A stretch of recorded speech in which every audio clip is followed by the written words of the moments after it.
BSP की इस चुनावी जनसभा में इकट्ठा हुए पार्टी के सभी छोटे बड़े पदाधिकारी एवं कार्यकर्तागण, आज आप लोग देश में व यहाँ आपके हरियाणा प्रदेश में भी लोकसभा के लिए हो रहे आम चुनाव में अपनी पार्टी के उम्मीदवारों के समर्थन में मुझे सुनने के लिए यहाँ इकट्ठा हुए हैं, तो उसके लिए मैं आप सभी लोगों का हार्दिक दिल से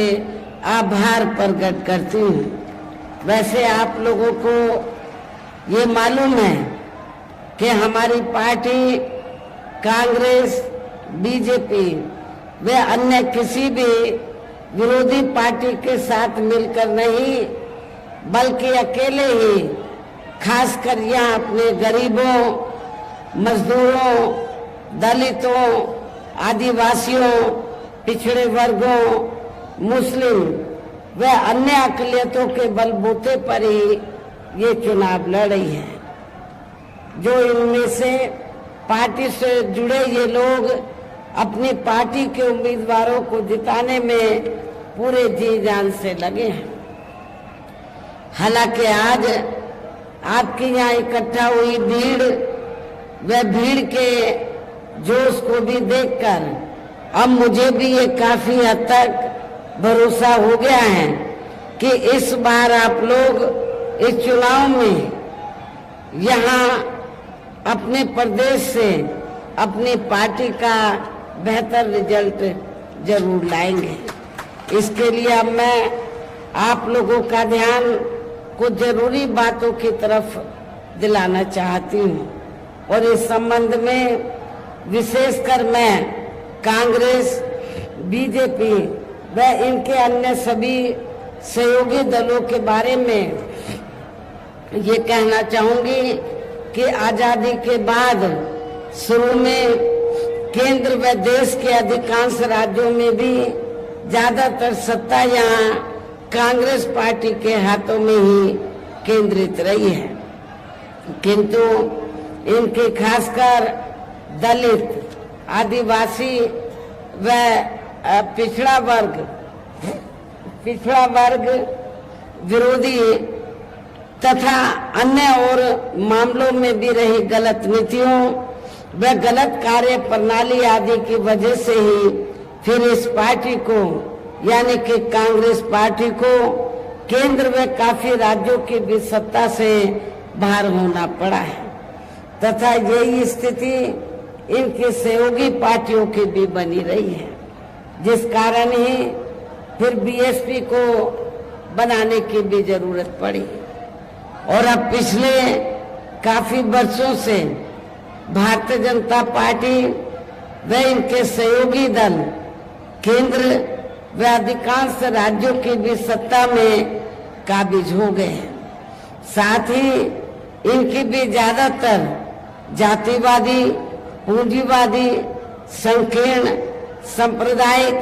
व द्वेषपूर्ण नीतियों एवं कार्य प्रणाली आदि से तथा इनकी कथनी व करनी में भी काफी अंतर होने की वजह से ऐसा लगता है कि इस बार ये पार्टी भी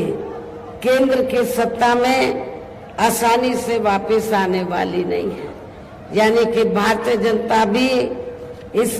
जनता पार्टी भी इस बार केंद्र की सत्ता में आसानी से वापस आने वाली नहीं है, बशर्ते यदि ये चुनाव इस बार फ्री एंड फेयर होता है तथा आम चर्चा के मुताबिक वोटिंग मशीनों में भी कोई गड़बड़ी आदि नहीं की जाती है। और वैसे भी इस बार चुनाव में इनकी कोई भी पुरानी व नहीं चल रही नाटकबाजी, जुमलेबाजी व गारंटी आदि काम में आने वाली नहीं है, क्योंकि अब देश की जनता काफी हद तक इस बात को समझ चुकी है कि इनकी पार्टी ने अब तक देश के विशेषकर गरीबों, कमजोर तबकों, मध्यम वर्गीय एवं अन्य मेहनतकश लोगों को जो इन्हें अच्छे दिन दिखाने के असंख्य प्रलोभन भरे वायदे किए हैं तथा अनेकों हवाई व कागजी गारंटी भी दी हैं, तो उनका जमीनी हकीकत में अभी तक भी इन्होंने लगभग 1/4 हिस्सा भी कार्य पूरा नहीं किया है, बल्कि इसके स्थान पर इनका ज्यादातर समय व ताकत भी जहाँ इनके अपने चहेते रहे बड़े बड़े पूंजीपतियों एवं धन्ना सेठों को ही ज्यादा से ज्यादा मालामाल व धनवान आदि बनाने में तथा उन्हें हर स्तर पर छूट देने व बचाने में ही लगी रही है, जिनके अधिकांश आर्थिक सहयोग से ही ये पार्टी व अन्य पार्टियां भी अपना संगठन चलाती हैं तथा चुनाव आदि भी लड़ाती हैं, जिसका काफी कुछ खुलासा बॉन्ड की आई रिपोर्ट से भी हो जाता है। इस संदर्भ में यहाँ मैं ये कहना चाहूंगी, अभी कुछ दिन पहले तो माननीय सुप्रीम कोर्ट ने बॉन्ड के संबंध में जो रिपोर्ट दी है और जो पेपरों में खबर छपी है, तो आप लोगों को ये मालूम है कि बीएसपी को छोड़कर कांग्रेस, बीजेपी व अधिकांश अन्य विरोधी पार्टियों ने इस देश के बड़े बड़े पूंजीपतियों व धन्ना सेठों से बॉन्ड के जरिए काफी मोटी रकम ली है, जिससे ये अपना संगठन चलाते हैं, चुनाव आदि भी लड़ाते हैं। लेकिन बहुजन समाज पार्टी एक ऐसी पार्टी है जिसने 1 रुपया भी किसी बड़े पूंजीपति व धन्ना सेठ आदि से नहीं लिया। इसलिए हमारी पार्टी जब भी चुनाव होता है, संगठन को चलाने के साथ साथ जब भी छोटा बड़ा चुनाव होता है, तो हमारी पार्टी ना तो संगठन को चलाने के लिए न चुनाव आदि लड़ाने के लिए किसी भी बड़े पूंजीपति से, धन्ना सेठ से पैसा नहीं लेती है, ये भी आप लोगों को मालूम है। लेकिन हमारी पार्टी अपने कार्यकर्ताओं के जरिए, मेंबरशिप के द्वारा या फिर मेरे जन्मदिन के मौके पर पार्टी के लोगों से थोड़ा थोड़ा धन इकट्ठा करके पार्टी के संगठन को चलाती है व चुनाव आदि भी लड़ाती है, ये भी आप लोगों को मालूम है। इसके साथ ही अब ऐसा लगता है कि कांग्रेस पार्टी की तरह ही बीजेपी ने भी केंद्र के तमाम सरकारी जांच एजेंसियों का ज्यादातर राजनीतिकरण ही कर दिया है। इसके अलावा देश के किसान वर्ग भी वर्तमान बीजेपी की सरकार में शुरू से ही अपनी विभिन्न समस्याओं को लेकर काफी ज्यादा दुखी व परेशान रहे हैं और अभी भी हैं, जबकि यूपी में 4 बार हमारी पार्टी की रही सरकार ने इनके हितों का भी, किसानों के हितों का भी हर स्तर पर विशेष ध्यान रखा है। हमने अपनी चारों हुकूमतों में किसानों को खेती करने के लिए समय से सस्ते साधन उपलब्ध कराए और उनकी फसल का भी उचित दाम हमारी पार्टी की सरकार ने उत्तर प्रदेश में दिया है। इतना ही नहीं, बल्कि केंद्र में पूर्व की रही कांग्रेस सरकार की तरह ही वर्तमान भाजपा सरकार में भी इनकी जातिवादी, हीन, सांप्रदायिक एवं पूंजीवादी सोच व नीतियों के चलते ही पूरे देश में सर्व समाज में से खासकर गरीबों, दलितों, आदिवासियों, पिछड़े वर्गों, मुस्लिम एवं अन्य धार्मिक अल्पसंख्यक समाज के लोगों का भी पूर्ण रूप से विकास व उत्थान आदि नहीं हो सका है। और इस संदर्भ में वैसे आप लोगों को ये मालूम है कि पूरे देश में यहाँ दलितों, आदिवासियों एवं अन्य पिछड़े वर्गों का सरकारी नौकरियों में वर्षों से अधूरा पड़ा आरक्षण का कोटा भी अभी तक पूरा नहीं भरा गया है। विशेषकर एससी व एसटी वर्गों के सरकारी कर्मचारियों का पदोन्नति में आरक्षण तो अब काफी हद तक प्रभावहीन ही बना दिया गया है। साथ ही केंद्र व राज्यों में भी विरोधी पार्टियों की रही सरकारों में इन सभी वर्गों को प्राइवेट सेक्टर में आरक्षण दिए जाने की व्यवस्था किए बिना ही इनकी सरकारों के ज्यादातर सरकारी कार्य अब प्राइवेट सेक्टर के जरिए ही इनके बड़े बड़े पूंजीपतियों व धन्ना सेठों आदि को ही दिए जाने के कारण अब इनको पूरे देश में आरक्षण का बहुत कम ही लाभ मिल पा रहा है। इसी प्रकार इनका अन्य और मामलों में भी शोषण व उत्पीड़न आदि होना अभी तक भी बंद नहीं हुआ है। इनके साथ साथ मुस्लिम व अन्य धार्मिक अल्पसंख्यक समाज के लोगों की भी हालत हर स्तर पर काफी ज्यादा खराब व दयनीय ही बनी हुई है, जिसका काफी कुछ खुलासा सच्चर कमेटी की रिपोर्ट में भी किया गया है। इतना ही नहीं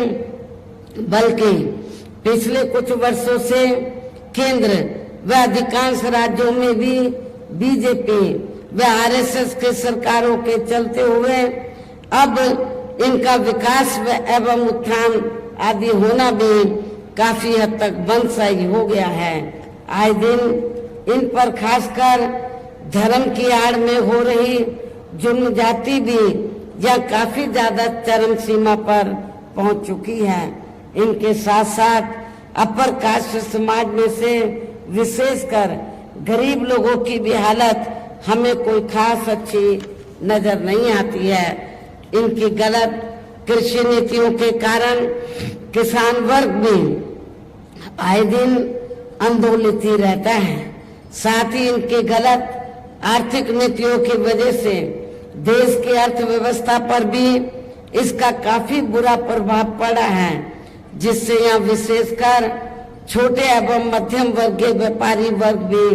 काफी ज्यादा दुखी व परेशान हैं। और अब केंद्र में पूर्व की रही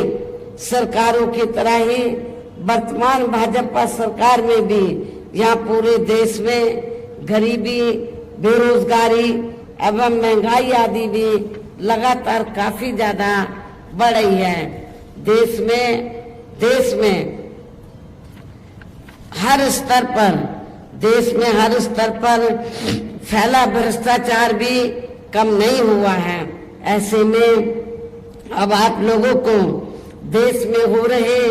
लोकसभा चुनाव में कांग्रेस, बीजेपी व इनकी सहयोगी पार्टियों को भी केंद्र की सत्ता में आने से जरूर रोकना है, जिनकी गलत नीतियों व गलत कार्य प्रणाली आदि को आप लोग काफी हद तक आजमा भी चुके हैं। और अब ये विरोधी पार्टियां किस्म किस्म के साम, दाम, दंड भेद आदि अनेकों हथकंडे इस्तेमाल करके केंद्र की सत्ता में आने की पूरी कोशिश में लगे हुए हैं, जिनसे अपनी पार्टी के लोगों को हर स्तर पर काफी ज्यादा सावधान रहना है। और इस मामले में विरोधी पार्टियां अपने अपने पक्ष में हवा बनाने के लिए खासकर मीडिया, ओपिनियन पोल व सर्वे आदि का जो बड़े पैमाने पर इस्तेमाल कर रही हैं, तो उनसे भी अपनी पार्टी के लोगों को बिल्कुल भी गुमराह नहीं होना है। इसके साथ ही विरोधी पार्टियों के विभिन्न रूपों में जारी किए गए इनके हवाई व प्रलोभन भरे चुनावी घोषणा पत्रों एवं वायदों आदि के बहकावे में भी पार्टी के लोगों को कतई नहीं आना है, जिन्हें ये पार्टियां चुनाव खत्म होने के बाद ज्यादातर अमल में नहीं लाती हैं और अब जिन पर से देश की जनता का अधिकांश विश्वास ही उठ गया है। यही खास वजह है कि हमारी पार्टी किसी भी चुनाव में अपनी पार्टी का कोई भी चुनावी घोषणा पत्र आदि जारी नहीं करती है और वैसे भी हमारी पार्टी किसी भी मामले में कहने में बहुत कम बल्कि कार्य करके दिखाने में ही ज्यादा विश्वास रखती है। और इस बात का सबसे बड़ा सबूत ये है कि उत्तर प्रदेश में 4 बार हमारी पार्टी के नेतृत्व में रही सरकार ने चुनाव में पार्टी के बिना जारी किए गए घोषणा पत्र के ही प्रदेश में आम जनहित में काफी कुछ ऐतिहासिक कार्य करके दिखाए हैं, जिनकी अब देश में अधिकांश पार्टियों की सरकारें काफी नकल भी कर रही हैं। जबकि इस मामले में हमारी पार्टी का ये कहना है कि यदि इन पार्टियों के स्थान पर केंद्र में हमें अपनी पार्टी की सरकार बनाने का मौका मिलता है, तब फिर हमारी पार्टी की बनी सरकार केंद्र में जहां अब तक की रही सभी विरोधी पार्टियों की सरकारों की तरह केवल हवाई व कागजी कार्य आदि नहीं करेगी, बल्कि उत्तर प्रदेश की तरह ही जमीनी हकीकत में ठोस कार्य करके भी दिखाएगी। और इस संदर्भ में खासकर मैं ये कहना चाहूंगी, केंद्र द्वारा देश में पिछले कुछ समय से अति गरीब परिवारों को अस्थायी तौर पर फ्री में जो थोड़ी सी खाद्य सामग्री राशन आदि दी जा रही है, तो उससे इनका स्थायी तौर पर भला होने वाला नहीं है। लेकिन आपको ये भी मालूम है, जब असेंबली का चुनाव होता है और पार्लियामेंट का भी चुनाव अब हो रहा है, तो भारतीय जनता पार्टी और आरएसएस के लोग तो गांव-गांव में जाकर जिनको ये फ्री में राशन देते हैं, गांव-गांव में जाकर ये लोग गरीब लोगों को ये कहते हैं, क्या कहते हैं कि बीजेपी ने, श्री नरेंद्र मोदी जी की सरकार ने आपको फ्री में राशन दिया है, आपने बीजेपी का, आरएसएस का, श्री नरेंद्र मोदी जी का नमक खाया है, इसलिए आप लोगों को ये अदा करना है। लेकिन मैं आप लोगों को ये बताना चाहती हूँ, गरीब लोगों को ये बताना चाहती हूँ, जिनको फ्री में राशन मिल रहा है, तो वो कोई बीजेपी अपनी जेब से नहीं दे रही है, आरएसएस अपनी जेब से नहीं दे रही है, और इतना ही नहीं, श्री नरेंद्र मोदी जी भी अपनी जेब से नहीं दे रहे हैं, बल्कि जनता जो टैक्स देती है उस टैक्स के पैसे से आप लोगों को फ्री में राशन दिया जा रहा है। और वैसे भी गरीब लोगों की ये जटिल समस्या देश में हर हाथ को काम देने से ही केवल दूर हो सकती है, जिसकी तरफ हमारी पार्टी की बनी सरकार विशेष ध्यान देगी। साथ ही देश में पिछले काफी वर्षों से आए दिन बढ़ रही गरीबी, बेरोजगारी व महंगाई आदि से भी जनता बहुत ज्यादा दुखी है,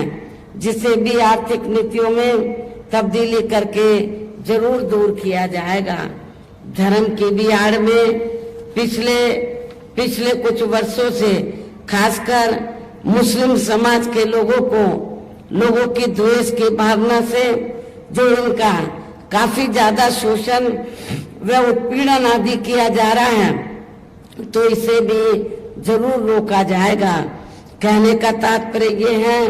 कि देश में इस समय हो रहे लोकसभा चुनाव में विरोधी पार्टियों के जारी किए गए उनके हवाई व प्रलोभन भरे चुनावी घोषणा पत्रों आदि के बहकावे में अब यहाँ खासकर देश के अति गरीबों, मजदूरों, बेरोजगारों एवं अन्य जरूरतमंद लोगों को बिल्कुल भी नहीं आना है। और अब इन्हें ऐसी सभी विरोधी पार्टियों को केंद्र की सत्ता में आने से जरूर रोकना है, जिनकी कथनी व करनी में काफी अंतर रहा है तथा जिन्हें ये लोग बरसों से आजमा भी चुके हैं। ऐसे में अब मेरा यही कहना है कि आप लोगों को अपने खुद के व अपने प्रदेश एवं देश के भी हित में अपने वोटों को यहाँ कांग्रेस, बीजेपी व अन्य विरोधी पार्टियों को न देकर केवल अपनी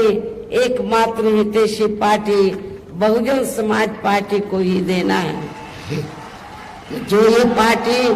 उत्तर प्रदेश की तरह ही केंद्र में भी अपनी पार्टी की सरकार बनने पर फिर पूरे देश में जहां अपनी पार्टी की सर्वजन हिताय व सर्वजन सुखाय की नीतियों पर आधारित इस सरकार चलाएगी। इसके साथ केंद्र से जुड़ी आपके क्षेत्र की जो भी यहाँ स्थानीय समस्याएं होंगी तो उन्हें भी फिर दूर करने का हर संभव पूरा प्रयास किया जाएगा। साथ ही यहाँ गरीबों, मजदूरों, बेरोजगारों, कर्मचारियों, किसानों, छोटे व्यापारियों एवं अन्य मेहनतकश लोगों के हितों का भी विशेष ध्यान रखा जाएगा। सर्व समाज में से खासकर दलितों, आदिवासियों, पिछड़े वर्गों, मुस्लिम व अन्य धार्मिक अल्पसंख्यक समाज के लोगों के विकास व उत्थान के साथ साथ हर स्तर पर इनकी सुरक्षा आदि के लिए भी प्रभावी कदम उठाए जाएंगे और तभी फिर यहाँ वास्तव में अपने देश के महान संतों, गुरुओं व महापुरुषों में भी विशेषकर महात्मा ज्योतिराव फूले, श्री छत्रपति शाहू जी महाराज, श्री नारायण गुरु, बाबा साहब डॉक्टर भीमराव अंबेडकर एवं मान्यवर श्री कांशीराम जी आदि का अधूरा रहा सपना जरूर साकार हो सकता है, जिनको यूपी में हमारी पार्टी की रही सरकार द्वारा हर स्तर पर पूरा आदर सम्मान दिया गया है। इन्हीं खास बातों के साथ ही अब मेरा पार्टी व मूवमेंट के हित में यही कहना है कि हमारी पार्टी ने आपके हरियाणा प्रदेश में जिनको भी लोकसभा के लिए चुनाव के मैदान में उतारा है, जो यहाँ आपके सामने मंच पर भी मौजूद हैं, तो उन्हें आप लोगों को जरूर कामयाब बनाना है, जिसके लिए जहाँ पार्टी के केंद्रीय व स्टेट के कोऑर्डिनेटर तथा स्टेट की पूरी कमेटी व यहाँ के अन्य सभी स्तर के छोटे बड़े पदाधिकारी एवं कार्यकर्तागण आदि पूरे जी जान से लगे हैं। और अब अंत में मेरा यही कहना है कि आप लोगों को वोट पड़ने वाले दिन यह अपनी पार्टी के सभी उम्मीदवारों को पार्टी का जो चुनाव चिन्ह हाथी है, अपनी पार्टी का जो चुनाव चिन्ह हाथी है, तो हाथी चुनाव चिन्ह के सामने वाले बटन को दबाकर इनको भारी वोटों के अंतर से जरूर कामयाब बनाना है। इस खास अपील के साथ ही अब मैं अपनी बात यही समाप्त करती हूँ। जय भीम, जय भारत।